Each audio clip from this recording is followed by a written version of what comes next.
آپ سوچیں ذرا کہ ایک بکھرا ہوا معاشرہ، قبائلی جھگڑوں میں الجھا ہوا معاشرہ، جہاں طاقتور کمزور کو کچل دیتا تھا، ایسا معاشرہ۔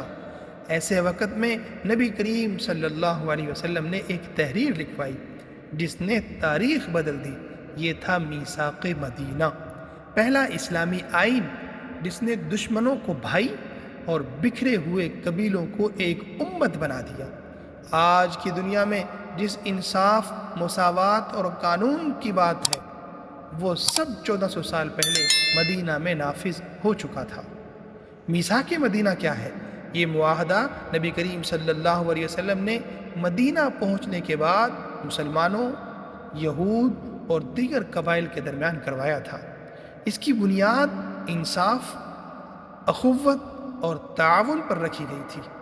اس کی اہم دفعات کا خلاصہ یہ ہے کہ سب مسلمان ایک امت ہیں، باقی انسانوں سے الگ۔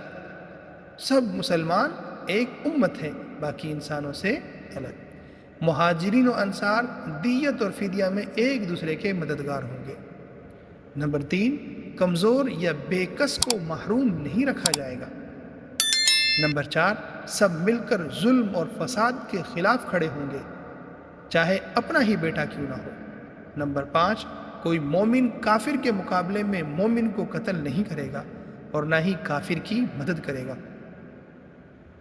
نمبر 6، اللہ کا عہد سب کے لیے ایک ہوگا، چاہے معمولی مسلمان ہی کیوں نہ ہو۔ نمبر 7، جو یہود مسلمان ہوں گے ان کے ساتھ انصاف اور تعاون کیا جائے گا۔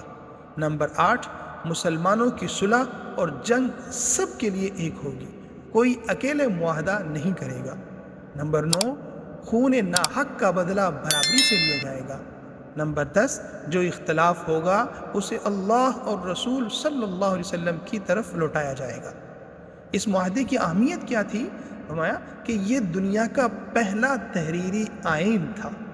یہ دنیا کا پہلا تحریری ایک عدل کا اور انصاف کا ایک صحیفہ تھا کہ اس نے مسلمانوں کو متحد کیا۔ مسلمان آپس میں امت بن گئے، مسلمان آپس میں یک جان بن گئے۔